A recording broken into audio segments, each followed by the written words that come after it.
So hello and welcome back to the important question series. इस series में हम लोग आज करने वाले हैं class 12th history chapter 2 kings farmers and towns के इंपॉर्टेंट क्वेश्चन। इससे पहले हमने चैप्टर 1 के इंपॉर्टेंट क्वेश्चंस कर लिए हैं। डिस्क्रिप्शन बॉक्स में उसके लिंक हमने डाल दी है, पूरी की पूरी जो प्लेलिस्ट है उसके लिंक हमने डिस्क्रिप्शन बॉक्स में डाल दी है। नाउ हम लोग इस सीरीज में करते क्या है, those are new to this series you must should know that इस सीरीज में हम लोग 3 मार्कर्स और 8 मार्कर्स कवर करते हैं, ऐसे जिनको सीबीएसई ने बार बार पूछा है। न केवल क्वेश्चंस देखते हैं बल्कि उनके आंसर्स भी देखते हैं कैसे होने चाहिए एंड किस प्रकार से आपको आंसर्स लिखने चाहिए।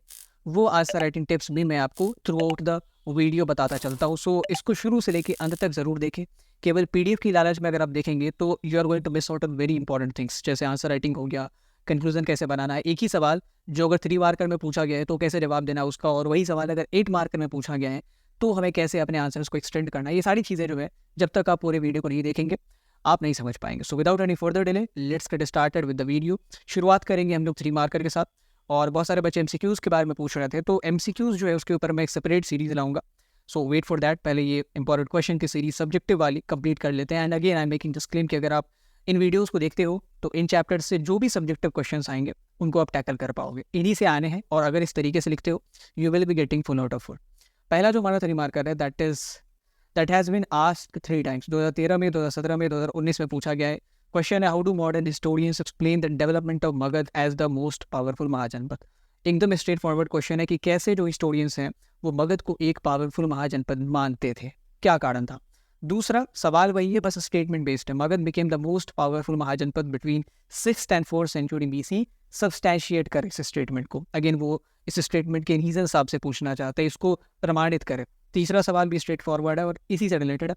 शुरुआत करेंगे एक छोटे से इंट्रो के साथ। अगेन हमने आपको बताया था 3 मार्कर का या 4 मार्कर का। एंड ऐसे वीडियोस जिस भी प्रकार के स्टेट बोर्ड में सब्जेक्टिव क्वेश्चंस पूछे जाते हैं उनके लिए भी इंपॉर्टेंट है, क्योंकि उनमें भी आप यही क्वेश्चंस पाएंगे और इसी तरीके से आपका जो आंसर राइटिंग पैटर्न है वो होना चाहिए। सबसे पहले हम लोग इंट्रो बनाएंगे।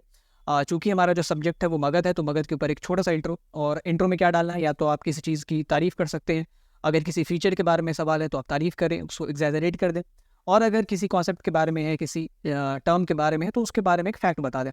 मगध के बारे में एक फैक्ट बताते हैं कि मगध जो है 16 महाजनपदों में से एक है। यहाँ पे एग्जामिनर को हमने ये भी बता दिया कि हमें संख्या भी टोटल पता है। एंड जब भी आप कभी संख्या या फैक्ट्स वगैरह लिखें ना तो उसको अंडरलाइन जरूर करें। जितने भी इंपॉर्टेंट कीवर्ड है make sure you underline them and use pencils while underlining, क्योंकि इससे आप ओवरराइट अगर करेंगे तो मिटा भी सकते हैं। और मगध का जो एरिया था वो आज के बिहार और झारखंड तक फैला हुआ था। अब हम लोग रीज़न देखते हैं क्यों मगध इतना पावरफुल था। तो ये 4 रीजंस मैंने यहाँ पे मेंशन किया है कि बहुत फर्टाइल लैंड थी मगध की, आयरन इजीली अवेलेबल था, वॉर एलिफेंट्स इजीली अवेलेबल थे, जो रूलर्स थे वो बहुत महत्वाकांक्षी थे, एम्बिशियस थे। इसके अलावा भी 1-2 पॉइंट्स आप ऐड कर सकते हैं, बट चूंकि 3 मार्कर है तो 3 से 4 point, 4 point to be safe side. और अगर 3 ही बन रहा है तो कोशिश करो कि किसी भी तरीके से चौथा पॉइंट भी ऐड कर पाओ, ठीक है, क्योंकि अगर एक आध पॉइंट इधर से उधर होते हैं तो भी आपको पूरे नंबर इसके मिलेंगे। That's it for the first question. दूसरा सवाल हम लोग देखें, ये भी बड़ा इंपॉर्टेंट है, इसको ये लोग 3 मार्कर में भी पूछते हैं और कई बार 8 मार्कर में भी पूछते हैं। इस सवाल को किसी और सवाल के साथ मिला देंगे, 2 सवाल बना के एक पूरा का पूरा 8 मार्कर वो पूछते हैं। सवाल ये है कि मॉडर्न एम्पायर की हिस्ट्री को कंस्ट्रक्ट करने के लिए, पता करने के लिए हम लोग किन सोर्सेज का इस्तेमाल करते हैं। 2012 में, 2015 में एंड 2017 में ये सेम सवाल रिपीट किया गया और कई बार 8 मार्कर में ये सवाल आए हैं। तो चूंकि सब्जेक्ट जो है हमारा मॉडर्न एम्पायर है तो इंट्रो भी उसके ऊपर ही होना चाहिए।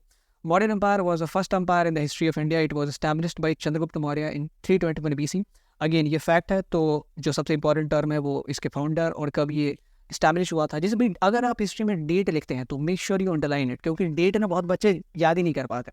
और अगर आपने लिखा है तो आप अपने एग्जामिनर का ध्यान जो है उस पर दिलवाएं कि हमें डेट याद है, सो उसको अंडरलाइन ज़रूर करें।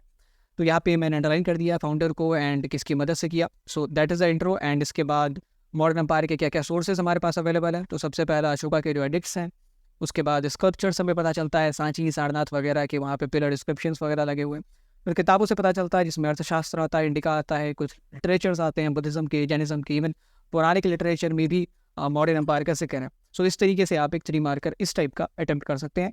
3 मार्कर में कंक्लूजन की कोई खास आवश्यकता नहीं होती। अगर फिर भी आपको लगे कि आपका आंसर बहुत छोटा हो गया है then you should write conclusion कि okay these are the sources that help us to know about modern empire. और इसके बिना हम लोग जितना भी जानते हैं मॉडर्न एम्पायर के बारे में नहीं जान रहे होते। Just conclude the answer with this statement. Now the third question that we have, explain the economic and social condition of people living in the rural areas during 600 BC to 600 CE.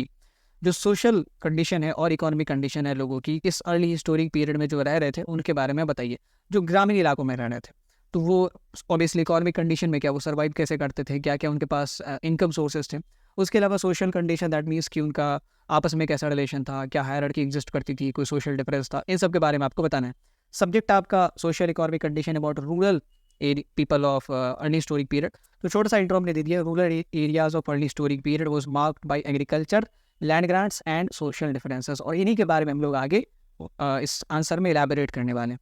तो एक दो हमारे पास heading बनेगा, एक heading बनेगा economic condition का और दूसरा हेडिंग बनेगा सोशल कंडीशन का। और इसी तरीके से आप एक हेडिंग बनाएंगे रूरल, एंड देन आपके जितने भी पॉइंटर्स हैं उनको एक हेडिंग के अंदर आप कैटेगराइज करें। तो इकोनॉमिक कंडीशन के अंदर जितने भी पॉइंटर्स हैं उनको मैंने इकोनॉमिक कंडीशन के हेडिंग के अंदर यहाँ पे क्लासीफाई कर दिया।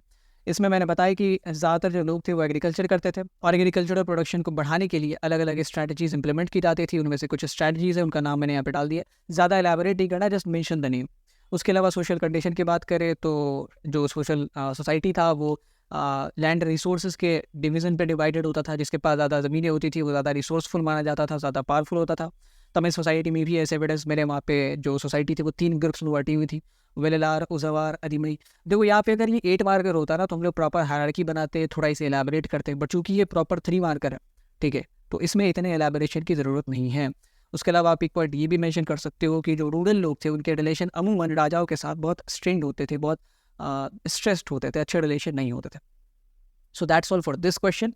अगेन इसमें कोई कंक्लूजन की आवश्यकता नहीं है। 3 मार्कर में जनरली कंक्लूजन की जरूरत नहीं होती, just focus on intro and जितने भी पॉइंटर्स अगर आप उसे किसी हेडिंग में कैटेगराइज कर सकते हो प्लीज़ डू दैट, क्योंकि बहुत सारे बच्चे सीधे पॉइंटर्स लिखेंगे, हेडिंग नहीं लिखते, तो ये आपके लिए ना एक बहुत बड़ा एडवांटेज बन जाएगा।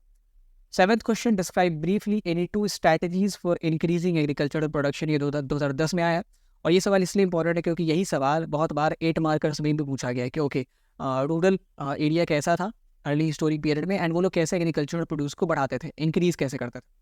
तो अब उन स्ट्रैटेजीज में से 2 स्ट्रैटेजीज आपको बतानी है। सब्जेक्ट आपका क्या है, एग्रीकल्चरल प्रोडक्शन, एंड उसको कैसे बढ़ाते थे, तो उसके ऊपर एक छोटा सा इंट्रो डाल देंगे कि एग्रीकल्चरल प्रोडक्शन जो है अर्ली हिस्टोरिक पीरियड में काफ़ी ज़्यादा थी इसके पीछे के पीरियड के मुकाबले, चाहे वो वैदिक सिविलाइजेशन हो या हड़प्पन सभ्यता हो। इसलिए क्योंकि पॉपुलेशन बढ़ जाती है तो डिमांड भी बढ़ गई है, फिर हमें उस हिसाब से प्रोड्यूस भी करना पड़ता था। So they use to have multiple strategies, उसमें से 2 स्ट्रैटेजीज आपको बतानी है। अगेन मैंने एक हेडिंग बनाया strategies to increase agriculture production, उसमें 2 स्ट्रैटेजी चूंकि मुझे बतानी है तो मैंने 2 सब हेडिंग बना दी। This is the heading, this is the sub heading. आप लोग एग्रीकल्चर एंड आर्टिफिशियल इरीगेशन इन दोनों को भी अगर आप चाहे तो अंडरलाइन कर सकते हैं, दैट्स अप टू यू। उसके बाद मैंने 2-3 पॉइंट्स में डाल दिए हैं, 2 पॉइंट्स आपके आर्टिफिशियल इरीगेशन वाले सब हेडिंग में डाल दिए, and that's how my answer should be look like. तो ये प्रॉपर एक 3 मार्कर है, intro, heading and then if needed sub heading, एंड फिर उसके अंदर आप पॉइंटर्स को कैटेगराइज करो। Now the next question that we have is describe the any 3 features of ancient numismatics। जब मैंने इंपॉर्टेंट टॉपिक में इस चैप्टर के ऊपर बात की थी, इंपॉर्टेंट टॉपिक की वीडियोस की प्लेलिस्ट भी हमने डिस्क्रिप्शन बॉक्स में पिन कर दी है, तो उसमें मैंने बताया था कि इस चैप्टर में ना नुमिस्मैटिक्स से बहुत सवाल आते हैं। तो पहला सवाल आप देख लें, नुमिस्मैटिक्स से 3 फीचर्स आपसे पूछे जा रहे हैं। अगेन जो हमारा सब्जेक्ट है वो नुमिस्मैटिक्स के ऊपर है, तो नुमिस्मैटिक्स क्या है वो बताएंगे इंट्रो में। अगर आपका सब्जेक्ट एपिग्राफी के ऊपर होगा तो आप एपिग्राफी को एक्सप्लेन करें, ऐसे ही पैलियोग्राफी के ऊपर होगा तो पैलियोग्राफी को एक्सप्लेन करें। Numismatics refers to a study of coins and archaeologist ने बहुत सारे कॉइन्स फिगर आउट किए, रिकवर किए हैं जो कि ट्रेड में फैसिलिटेट करते थे। ऑब्वियसली कॉइन्स का और क्या ही काम होगा। 3 फीचर्स जो है, पहला फीचर ये है कि इससे हमें ट्रेड कॉन्टैक्ट पता चलता है। रोमन कॉइन्स हमें साउथ इंडिया में मिले तो हमें पता चला कि ओके रोमन्स के साथ ट्रेड कॉन्टैक्ट था। फिर सेंट्रल एशिया में बहुत सारे कुशान कॉइन्स मिले हैं तो पता चला कि ओके उनके साथ भी इनका ट्रेड कॉन्टैक्ट था कुशानों का।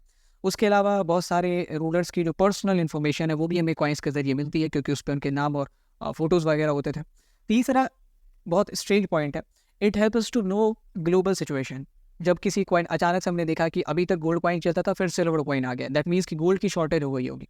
फिर हमने देखा कि अचानक से रोमन कॉइन्स इंडिया में मिलने खत्म हो गए किसी खास पीरियड के बाद, दैट मीन्स कि कुछ रिस्ट्रिक्शन आ गया होगा या ट्रेड वॉल्यूम में कमी आ गई होगी या ट्रेड का कोई अल्टरनेटिव उन्होंने ढूंढ लिया होगा इंडियन प्रोडक्ट्स का। तो इस तरीके से जो बहुत सारे ग्लोबल सिचुएशन है, जैसे हम लोग कहते हैं ना IR की चीज़ें, एंशिएंट IR की चीज़ें, वो में जियोपॉलिटिकल चीज़ें हमें कॉइन्स की स्टडी से पता चल पाती हैं।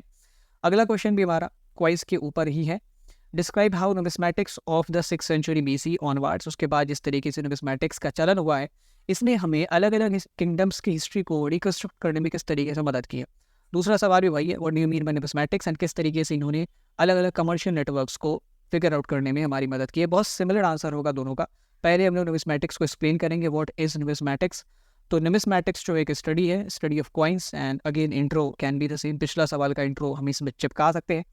अब इसके कुछ फीचर्स देख लेते हैं। Role of numismatics in figuring out the trade networks और figuring out the history of various kingdoms. सबसे पहला, जब हमने 5 मार्क क्वाइंस देखे तो हमें महाजनपद के बारे में पता चला, मॉडर्न एम्पायर के बारे में पता चला कि ओके इन इलाकों में मॉडर्न एम्पायर के क्वाइंस मिलना, दैट मीन्स इन इलाकों से इनका ट्रेड होता होगा, ट्रेड नेटवर्क्स पता चले। उसके बाद इंडो ग्रीक्स क्वाइस के जरिए मैं राजाओं के नाम एंड किस तरीके से वो दिखते होंगे वो पता चले।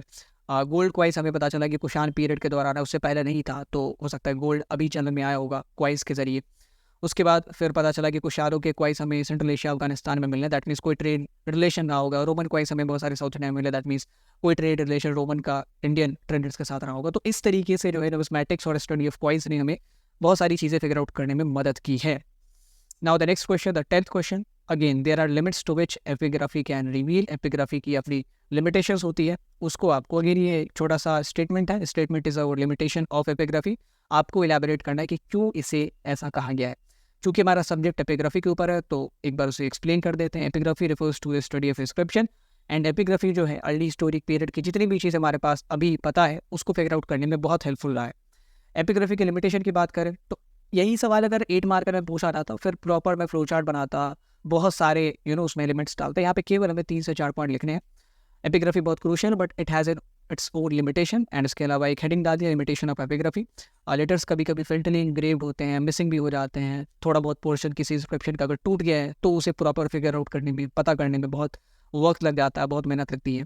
फिर कभी कभी इंस्क्रिप्शन बहुत स्पेसिफिक होते हैं, वेग होते हैं, क्लियर मीनिंग नहीं होता है, और ऐसा आपने सोर्सेज में भी देखा होगा, ब्रैकेट में कहा जाता है ये किसको रेफर किया गया, ही शी लगाया जाएगा, नाम लगाया जाएगा। तो इस तरीके से जो है चूँकि वेग मीनिंग होती है, पता नहीं चलता किसके बारे में कहा जाना है, तो इसलिए आर्कियोलॉजिस्ट अपने हिसाब से वहाँ पे प्रोनाउंस यूज़ करते हैं। और सारे इंस्क्रिप्शंस जो है वो डिसाइफर अभी तक नहीं किए गए अनफॉर्चुनेटली, और इंस्क्रिप्शन में बहुत सारे पॉलिटिकल और सोशल एस्पेक्ट इग्नोर किए जाते हैं क्योंकि इसमें प्रॉपर जो एम्पायर का एजेंडा है, उसका पर्सपेक्टिव है, उसको ही रिकॉर्ड किया जाता है। Now coming to the last 3 marker question, from the 6th century BC land and riverine routes criss crossed the Indian subcontinent. कि लैंड रूट और रिवर रूट्स ये क्रिस क्रॉस करते थे, मतलब एक बहुत अच्छा तंत्र तैयार करते थे। इसको सब्सटैंशिएट करो, इसको एक्सप्लेन करो on the context of trade, कि ट्रेड कैसे होता था इन चैनल्स के जरिए, उसको आपको बताना है। Obviously the topic and the subject is trade and communication, तो उसके बारे में एक छोटा सा इंट्रो हमने डाल दिया कि trade and communication in early historic period was facilitated through land route as well as marine routes. हमने इसको अंडरलाइन भी कर दिया, लैंड और मरीन, इन दोनों के बारे में ही हम लोग बात करेंगे। So we are going to have 2 headings, पहला हमारा मरीन रूट एंड दूसरा हमारा लैंड रूट। इसमें हम लोग रेड सी की बात करेंगे, इसके जरिए फिर हम लोग मेडिटेरेनियन जाते थे एंड यूरोप कनेक्ट होता था। वेस्ट एशिया जो है पर्शियन गल्फ से कनेक्ट होता था, मेसोपोटामिया एंड इराक बगदाद का इलाका। फिर हम लोग चाइना और बर्मा जाते थे बे ऑफ बंगाल के थ्रू। लैंड रूट में हमारे पास एक ही था जो सिल्क रूट का पार्ट था, हालांकि यहाँ जाने के लिए 2 रास्ते होते थे, उत्तर पथ और दक्षिण पथ। अगर आप लोग कहेंगे तो किसी दिन मैं इसके ऊपर भी वीडियो बनाऊंगा कि उत्तर पथ और दक्षिण पथ कैसा था और क्या रूट थे इसके, कौन कौन से आज के जो मॉडर्न शहर है वो इसमें आते थे, और यही फिर आगे चल के अफगानिस्तान के थ्रू सेंट्रल एशिया में कनेक्ट होता था एंड वहाँ से फिर सामानों की आवाजाही और इवन आदमियों की आवाजाही मुमकिन हो पाती थी। क्या सर, मुझे थोड़ा लगा कि मैंने इसमें पॉइंट्स तो प्रॉपर लिख दिए बट थोड़ा छोटा लगा है, तो मैंने इसमें अपने हिसाब से एक छोटा सा कंक्लूजन डाल दिया। तो अगर आपको कभी लगे कि मेरा आंसर छोटा हो रहा है 3 मार्कर, तो एडिशनल एक कंक्लूजन डाला जा सकता है। मैंने कंक्लूजन में डाल दिया कि availability of these routes paved way for heavy volume trade, जो कि पॉसिबल हुआ इंडिया और रेस्ट ऑफ वर्ल्ड के बीच because of these routes only, land route और मरीन रूट जो हमारे पास था। So that's all for the 3 markers, और ये सारे 3 मार्कर्स बहुत इंपॉर्टेंट है। इसके अलावा अब हम लोग आगे बढ़ते हैं हमारे इस वीडियो के सेगमेंट में और बात करेंगे 8 मार्कर्स के ऊपर। इन 3 मार्कर्स को एडवाइस कि आप PDF तो एक बार देखिए और खुद से भी फिर आंसर्स लिखने की कोशिश करो। इन्हीं क्वेश्चंस को आपने वीडियो देख लिया, PDF डाउनलोड कर ली, डिस्क्रिप्शन बॉक्स में लिंक से, उसके बावजूद आप इसको ना खुद से एक बार आंसर लिखने की कोशिश करो, क्योंकि आंसर्स देखने से रटने से आप सीख नहीं जाओगे जब तक आप खुद से प्रैक्टिस नहीं करोगे तब तक। पहला जो हमारा 8 मार्कर है that is state any 3 features of mahajanapada, and फिर अगेन वो सवाल जो हमने 3 मार्कर में देखा था कि मगध कैसे पावरफुल महाजनपद बना। तो मैंने बहुत बार बताया कि 8 मार्कर, कई सवाल तो बाय डिफ़ॉल्ट 8 मार्कर ही होते हैं क्योंकि उसमें इतना कंटेंट होता है, कई सवाल 8 मार्कर्स नहीं होते, तो वैसे 2 सवालों को मिला के 8 मार्कर बनाया जाता है। जैसे 3 फीचर महाजनपद के पहला पार्ट ये हो गया, और फिर मगध के बारे में हमें बताना है कि वो क्यों इतना पावरफुल था। तो अब इसलिए आप इस तरीके से मार्क्स डिस्ट्रीब्यूशन कर लो, इसके बताने के आपको 3 नंबर मिलेंगे और इसके बताने के आपको 5 नंबर मिलेंगे, ठीक है। इसके अलावा अगला सवाल explain the characteristic of mahajanapada, again वही बात है, आपको फीचर्स बताने, एंड दूसरा explain Magadha as the most powerful mahajanapada कि क्यों ये इतना पावरफुल था। 16 और 20 2 साल ये सवाल पूछे गए हैं। तो मैंने बार बार इंपॉर्टेंट टॉपिक की वीडियो में भी बात की थी कि महाजनपद और मगध ये बहुत इंपॉर्टेंट है, और मौर्य एम्पायर, ये दोनों टॉपिक बहुत इंपॉर्टेंट है almost 60-65% of the subjective question जो है वो केवल इन्हीं 2 टॉपिक से आते हैं। महाजनपद के बारे में सबसे पहले हम लोग जो क्वेश्चन का पहला पार्ट है उसको देखेंगे, महाजनपद को। उसके बारे में एक छोटा सा इंट्रो डाल दिया, क्या है महाजनपद, एंड देन उसके फीचर्स। अब अगर ये 3 मार्कर होता तो डायरेक्ट में यहाँ पे फीचर्स लिखता आपके सामने, बट चूंकि 8 मार्कर है तो पहले मैं फ्लो चार्ट बनाऊंगा सारे फीचर्स का, एंड देन फिर उसमें पॉइंटर्स ऐड करूंगा।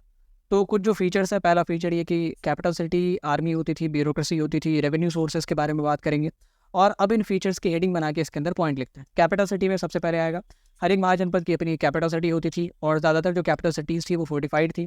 फिर आर्मी और ब्यूरोक्रेसीज की बात करें तो जो बड़े महाजनपद थे, वज्जी, मगध, अवंती, काशी वगैरह, उनके पास प्रॉपर आर्मी और जो नौकरशाही सिस्टम था वो होता था। छोटे महाजनपदों में मिलिशिया होती थी, मतलब जब ज़रूरत पड़ी तब लोगों को रिक्रूट कर लिया आर्मी में, फिर उसके बाद वो अपने कामों में चले जाते थे। कुछ लोग लोहार होते थे, कुछ लोग पीजेंट्री वगैरह, किसान वगैरह होते थे। तो ये छोटे महाजनपदों की कहानी थी। रेवेन्यू सोर्सेज में टैक्सेस आते थे, फिर रेट्स आते थे। इस तरीके से हमारा महाजनपद का जो सेगमेंट है वो ख़त्म होता है। हमने 3 फीचर्स भी बता दिए। अगर आपको एक और फीचर ऐड करना है तो आप कर सकते हो, क्योंकि जो दूसरा सवाल था उसमें स्पेसिफाइड नहीं था कि कितने डालने हैं, 3 डालने हैं, 4 डालने, 5 डालने, एक और भी डाल सकते हो, कोई दिक्कत नहीं। एक ये डाल सकते हो कि महाजनपदों के पास रिटन नॉर्म्स होता था, क्योंकि धर्मशास्त्र वगैरह आ गए थे तो उन्होंने उसको फॉलो करना शुरू किया था। They had written norms to function the empire and function the kingdoms. उसके बाद मगध की बात करें, एक छोटा सा इंट्रो मगध के बारे में, या आप मगध के आंसर को शुरू करने से पहले ना एक ऐसा बॉक्स पर आके मगध लिख देना, तब पता चल जाएगा एग्जामिनर को कि आप दूसरे पार्ट ऑफ आंसर को अब अप्रोच करने वाले हो। मगध 16 महाजनपद में से एक था, एंड आज के बिहार और झारखंड में इसकी जो टेरिटरी है वो फैली हुई थी। अब क्यों इतना पावरफुल था उसको लेके 3-4 रीजन हम लोग यहाँ पे एक्सप्लेन करेंगे। So here we have 5 reasons: fertile lands, iron mines, war elephants, easy communication, ambitious rulers. अगर ये फिर वही अगर 3 मार्कर का होता तो ये फ्लो चार्ट बनाने की कोई आवश्यकता नहीं थी, सीधे हम लोग पॉइंटर्स डालते। अब हमने प्रॉपर फ्लो चार्ट बनाया है और ये 5 हेडिंग बनाई है, अब इसमें हम लोग पॉइंट्स ऐड करेंगे। फर्टाइल लैंड्स में देख लो, मगध चूँकि रिवर प्लेन्स में लोकेटेड था, गंगा बेसिन में है, तो फर्टिलिटी बहुत ज़्यादा है, और जब फर्टिलिटी बहुत ज़्यादा होती है तो खाने के बारे में सोचना तो पड़ेगा नहीं। इसके अलावा लैंड रेवेन्यू एक बहुत इंपॉर्टेंट सोर्स होता था कमाई का राजाओं के, तो इनके पास भरपूर कमाई भी होती थी, क्योंकि एग्रीकल्चरल प्रोड्यूस भारी मात्रा में एक्सपोर्ट होता था दूसरे देशों में। आयरन माइंस की अवेलेबिलिटी अभी भी है झारखंड के इलाकों में, और यहाँ से अच्छे क्वालिटी के जो वेपन्स है वो बनाए जाते थे। इनकी जो है वॉर में एडवांटेज मगध को मिलती थी। फिर वॉर एलिफेंट्स यहाँ के जंगलों में पाए जाते थे, वो भी अगेन बहुत एडवांटेजियस होते थे वॉर्स में। उसके अलावा इसी कम्युनिकेशन गंगा और इसके ट्रिब्यूटरीज ने, और चूँकि नाव का जो चलन है वो बहुत पहले से है, तो मगध में बहुत एक चीप और कन्वीनियंट कम्युनिकेशन सिस्टम बिल्ड किया था। इसके अलावा लैंड रूट भी बहुत अच्छा था, क्योंकि मगध ऊबड़ खाबड़ पहाड़ी इलाकों पे लोकेटेड नहीं है, छोटी मोटी पहाड़ी है, बट ज़्यादातर जो इलाका है वो प्लेन्स में है, तो यहाँ पे आसानी से सामान और people, both goods and people, could easily move with in the Magadh.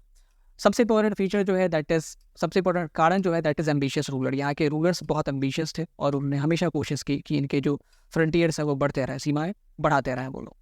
Conclusion, again 8 marker है तो एक छोटा सा कंक्लूजन ऐड करना पड़ेगा। Because of these reasons Magadha was most powerful mahajanapada, और इसी एडवांटेजेस की वजह से यहीं पे हमारे देश का सबसे पहला अम्पायर इमर्ज हो पाया, that was modern empire. So that's 8 in the first 8 marker. इस हिसाब से आप पहला 8 मार्कर अटेम्प्ट कर सकते हो। कई बच्चों ने ये सवाल पूछा था कि सर अगर ऐसा 8 मार्कर हमसे पूछ लिया जाए जिसमें कि प्रॉपर 200 वर्ड्स के आंसर नहीं बन सकते, तो हम क्या करेंगे?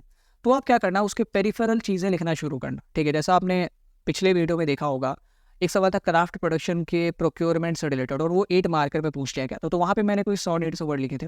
उसमें अगर आपको डर है कि मेरा आंसर कहीं छोटा ना हो जाए और मेरे नंबर ना कट जाए, तो आप कुछ पेरिफेरल चीज़ें ऐड कर सकते हो। जैसे क्राफ्ट प्रोडक्शन की बात थी तो सेंटर्स ऑफ क्राफ्ट प्रोडक्शन का एक हेडिंग डाल देते, और वो डाल देते कि क्राफ्ट प्रोडक्शन में रॉ मटेरियल ऐसे प्रोक्योर होता था, और ये बनते इन जगहों पे थे। चरोदरों में ये होता था, लोथल में ये होता था, बनावली में ये होता था, डोलावेरा में ये होता था। तो इस तरीके से आप ना पेरिफेरल यानी कि उसके आसपास की चीज़ें लिख सकते हो अपने आंसर्स में, अपने आंसर को बड़ा करने के लिए। बट वो तब लिखना जब आपको लगे कि आपका आंसर छोटा है, 100-150 वर्ड से छोटा है। अगर 200 वर्ड के नज़दीक आ गया, 200 से ज़्यादा, that is enough for the examiner to check and give you proper marks, अगर आपने प्रॉपर फॉर्मेट चेक बनाया तो। और अगर कभी वर्ड्स कम है तो फॉर्मेट पे एग्जामिनर नंबर देते हैं, आपने इंट्रो लिखा है या नहीं, आपने फ्लो चार्ट बनाया या नहीं, आपने पॉइंटर्स में अरेंज किया है या नहीं। फॉर्मेट बहुत पसंद आता है एग्जामिनर्स को, कंटेंट थोड़ा कम भी लिखा हो, बट अगर प्रॉपर फॉर्मेट फॉलोड है ना, तो एग्जामिनर के लिए कॉपी चेक करना ईजी है। एग्जामिनर पैसा कमाने आया भाई, वहाँ पे उसको कम समय में ज़्यादा कॉपीज चेक करनी है, तो वो बड़े लेंदी आंसर से नहीं चेक करेगा। आपने जितना कंटेंट लिखा है वो कितने अच्छे से ऑर्गेनाइज किया ताकि उसको चेक करने में आसानी हो, that is his matter of concern. So आपको उसके ऊपर फोकस करना है कि उसके काम को भी कैसे आसान बनाना है।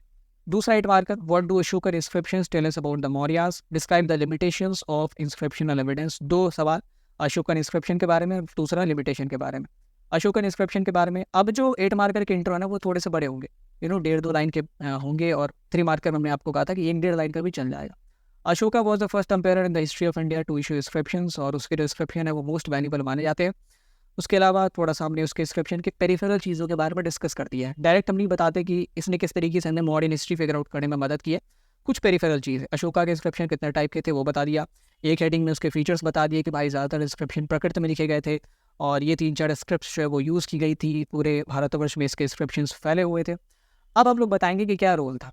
तो रोल ये था कि इससे हमें मॉडर्न रूलर्स, स्पेशली जो अशोका है उसके पर्सपेक्टिव के बारे में पता चलता है। बहुत सारे फेमस इवेंट्स जैसे कलिंग के वॉर के बारे में पता चलता है, किस तरीके से बुद्धिज़्म का स्प्रेड हुआ इंडिया में, श्रीलंका के पार्ट्स में, वो पता चलता है। फिर मॉडर्न एडमिनिस्ट्रेशन के बारे में, ऑफिशियल्स के बारे में बताते हैं इनके इंस्क्रिप्शंस, और इसके अलावा जो धम्म की फिलॉसफी थी वो भी हमें इन्हीं के इंस्क्रिप्शन से इसके बारे में पता चलता है। So that was all about the Ashokan inscription. अब हम लोग दूसरे पार्ट को अप्रोच करेंगे, इसीलिए मैंने थोड़ा सा जो गैप है वो छोड़ दिया।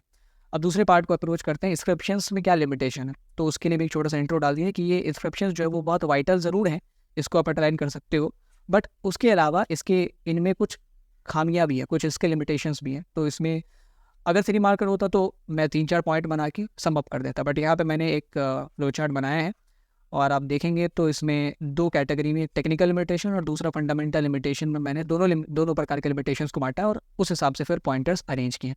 तो ये 3-4-5-6 कुछ पॉइंटर्स हैं, 2 कैटेगरी के अंदर क्लासीफाइड। तो इस तरीके से आप इस आंसर को लिख सकते हैं। लास्ट में कंक्लूड कर दें कि अशोका का इंस्क्रिप्शन बहुत मेजर, बहुत वैल्यूबल सोर्स ज़रूर है, बट इनको हमेशा लोगों को ससेप्टेबल नज़रों से, शक की नज़रों से और केयरफुल होकर हमेशा एनालाइज करना चाहिए, डिसाइफर करना चाहिए। सो that's all in this question. अगला सवाल, explain the agricultural practices followed by cultivators. यही सवाल 3 मार्कर में भी हमने देखा था कि कैसे एग्रीकल्चर करते थे, क्या स्ट्रैटेजीज थी उनकी प्रोडक्टिविटी बढ़ाने की, और यही सवाल यहाँ भी पूछा गया है। आगे एक छोटा सा इंट्रो डाल देंगे एग्रीकल्चर के ऊपर। एग्रीकल्चर प्रोड्यूस जो है वो एक बहुत मेजर सोर्स है इनकम का, और राजा हमेशा अपने इनकम को बढ़ाने के लिए एग्रीकल्चर प्रोड्यूस के ऊपर टैक्सेस को बढ़ाते रहते थे। इसीलिए एग्रीकल्चरल प्रोडक्शन को बनाने के लिए मल्टीपल स्ट्रैटेजीज वर इम्प्लीमेंटेड, क्योंकि अगर बढ़ाएंगे नहीं तो टैक्स कहाँ से देंगे। तो उन स्ट्रैटेजीज को अगेन मैंने एक फ्लो चार्ट में यहाँ पे कंक्लूड किया है।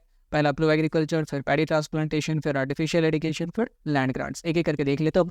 इन चारों हेडिंग्स के अंदर हम लोग पॉइंटर्स अरेंज करेंगे।